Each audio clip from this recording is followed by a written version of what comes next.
Whisperer's gonna let me have that one. It's a Pond Expert, 6 meters times 5 meters. I'm gonna try my best to get this done today. I've got to take this out, and this out. Earth that I take out from the back garden can come here. I might even put 2 or 3 fish out there. So I've got an idea. The idea you have to bear with me. I can put my dumpy bags all down here. Planted all these in now. Get on, rodders. That there is the absolute hammer. You certainly know what day it is today. Happy days. Thank you very much, Linda. Thank you, mother of the rabbits. Got loads more jobs to do. This filter out, and the K1 moving bed over the back. Which fish that I'm gonna keep, because like I've said before in my previous videos, the pond that I've got out the back, that little hospital tank, is not big enough to keep all of my fish healthy and keep all of my fish alive. As you can see, what a lovely Sunday video it is again today. This pond out here, what you see, is all being flattened and I'm starting again. Time being, I've had to build a hospital tank just to put my fish in until I can build my dream pond. I was on the internet and I was searching around for the cheapest possible liner that I could find.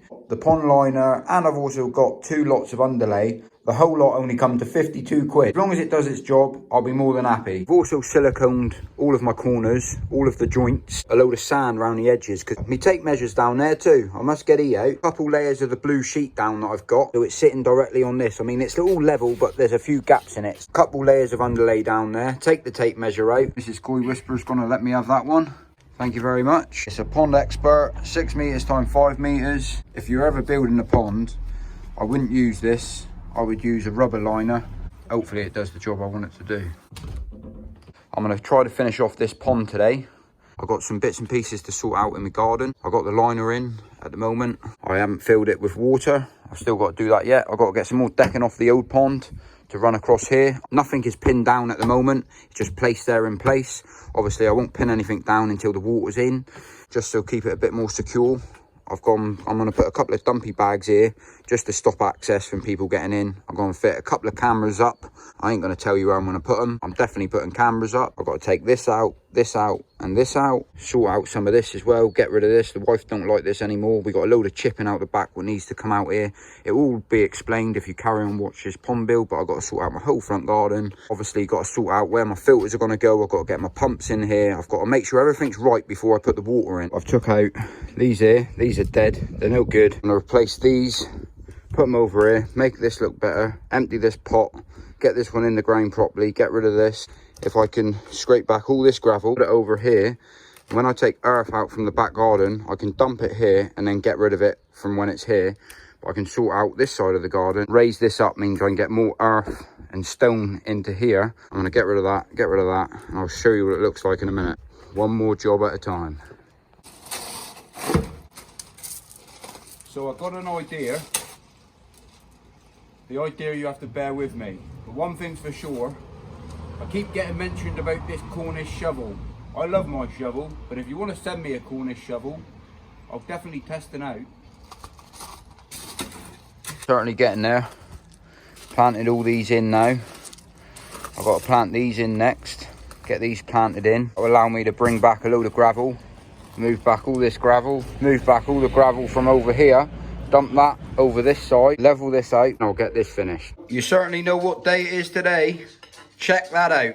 You can't beat a decent roast on a Sunday. Road ribber beef, a lovely bit of chicken. Thank you, mother, for the rabbits.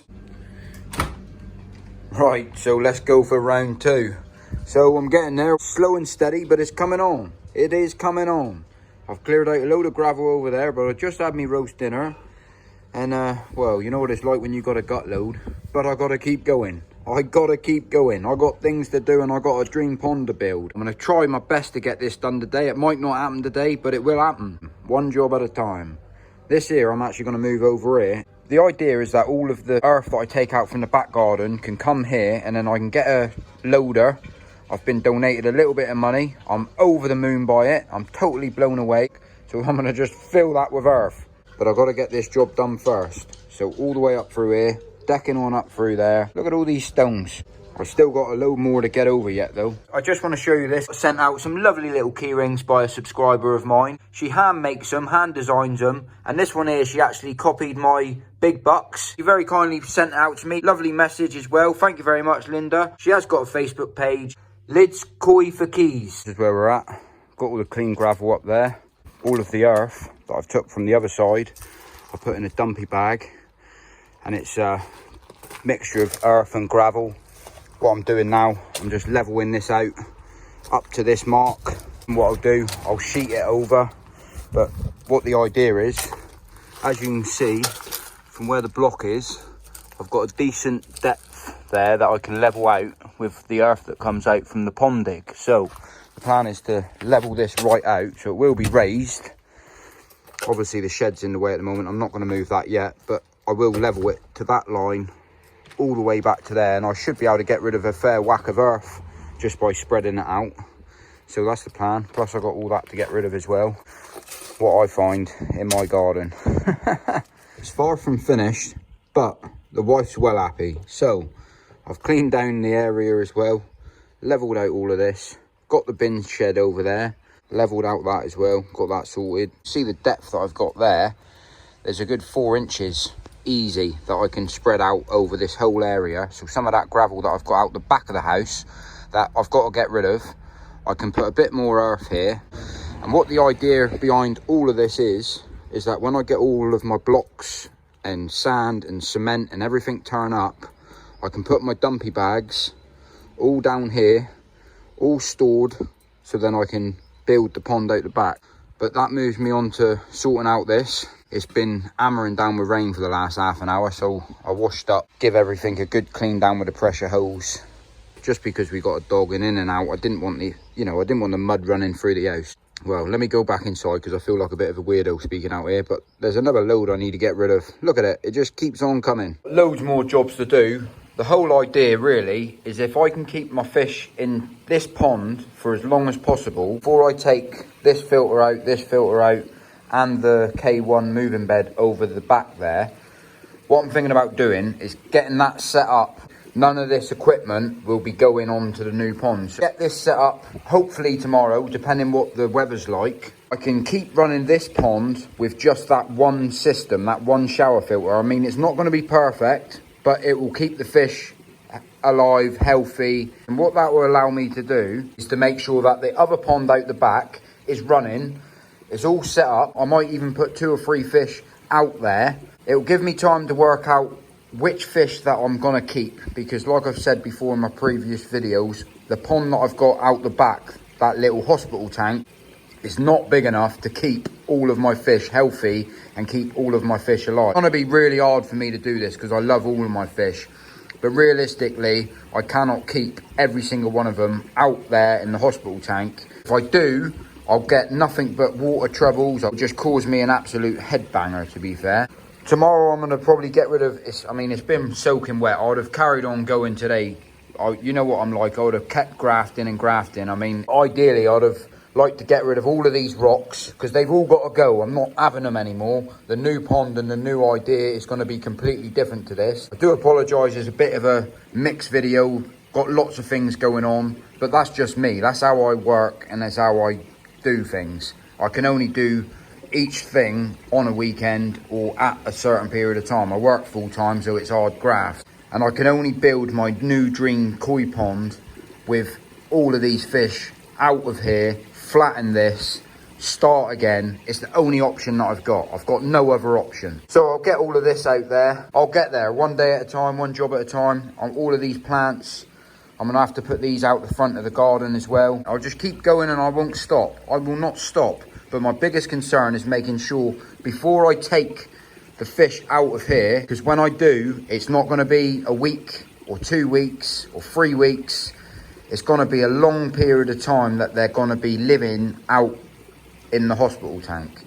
So I want to make sure everything is done. I mean, if I had the time off work, I wouldn't stop. I would just keep going and going and going. I'm a grafter and it's hard work, but it's the only way I can do it. So, it's the only way I can do it. It's just as simple as that. So this is how I'm going to do it. Hopefully you can still be whacking the thumbs up for me, because I really, really appreciate it when you put the thumbs up. I'll start again tomorrow. It's another day. I'm going to go and sit down, have a cup of tea. It is Mother's Day today as well. The wife, she weren't best impressed, but we're going to sit down and have a nice... Well, I got her something special. Let me show you what I got her, because it got me right in the good books. Me boys got it for her, and it's wicked. And I want to know which way that you would eat it, just for a bit of banter. Yeah, check this out. I jumped on it. I thought, right, that there is a winner chicken dinner. I am grabbing one of them for my boys so they can give it to their mum, which is Mrs. Koi Whisperer. Look at that. Get on, Rodders. That there is the absolute hammer. Well made up with this. Thank you, mother of the rabbits. So that being said, I want to know which way round that you eat yours. Do you do the jam? Do you do the cream? Do you do the cream? Do you do the jam? Whichever way you do it, write down in the comment section. Let me know how you eat yours. I mean, me personally, what I do, I cut mine in half. I put jam one side, cream the other, folds them back together, and eats in like a sandwich. That's what you call the hammer. And there's no right or wrong way then, is there? Finish the video here. I'm going to catch you on the next one. Happy days. And I'll see you very, very soon.